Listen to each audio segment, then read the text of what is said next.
Welcome to the Pacers Podcast with Grant and Isaiah. All right, so we're going to start off hot because we've had a crazy offseason so far. We have made some pretty good moves. This is as long as I've been a Pacers fan, this is the most exciting offseason we've had by a long time. We finally made moves. That's all I asked. Just make moves. Because for a while... We get like one power forward or something. And that's it. No, yeah. I'm very excited. I'm very excited. Yeah, nothing's guaranteed with this offseason. Like, everything is very up in the air, but at least we, took shots. Yes, and we've made some good moves.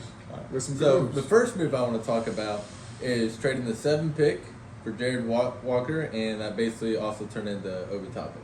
Yeah. So, first of all, let's talk about our reaction to that trade.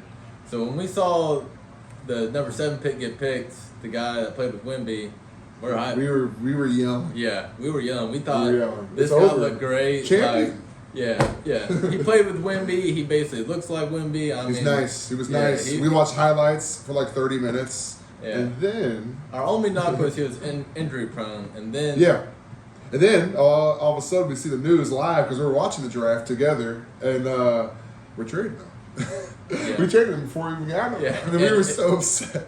It was a stab in the heart for sure. It was a stab in the heart. We didn't even have him yet. Yeah, and then we got Jared Walker, who the other guy, I don't remember his name. I don't remember his name. It doesn't matter. He's on the Pacers. So. Fact. The other guy, he had that sexy appeal, Yeah, he had the sex appeal. You know what I mean? Whatever. Yeah. But then we got Tyreese Walker, and then what we came to, I think, conclude. I think I can speak for both of us that this is the better pick for the position that we need. Yeah. Okay. Yeah.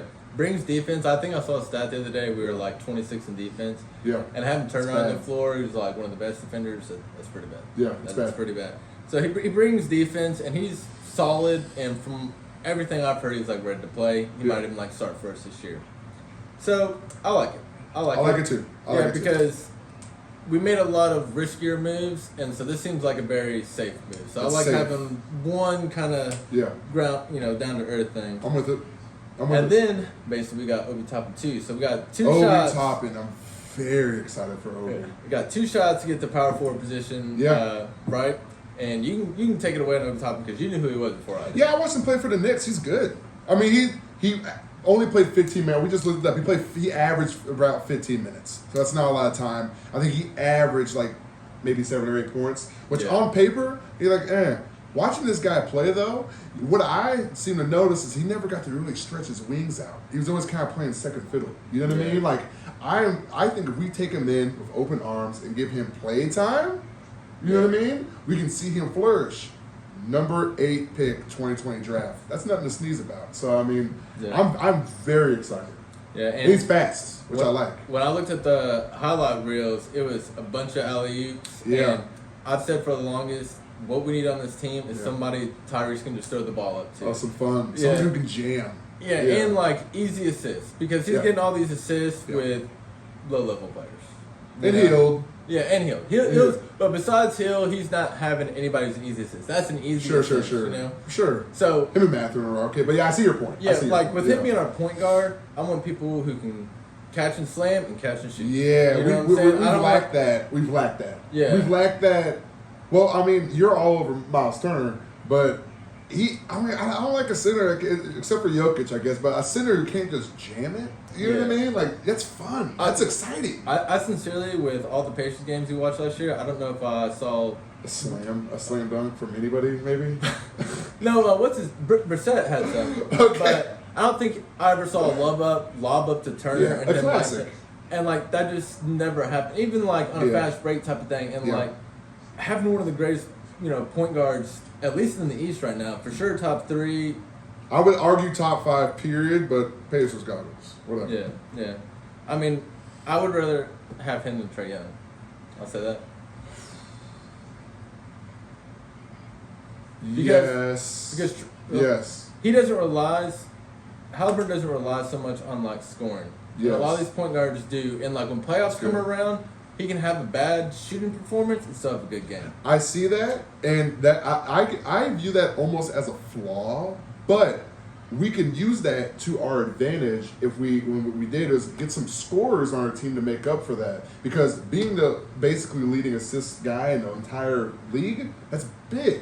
We should take advantage of that. You know what I mean? So I feel like we're finally kind of getting near that. We need some guys who are just ready to score. Not like Halliburton's not ready to score, but some aggressive guys who are ready to score. You know what I mean? So well, I saw this story a while back ago about Halliburton that he got like one of the famous shooting coaches, and like the first thing the guy said is, if I'm gonna take you on as a client, you have to score 25 tonight.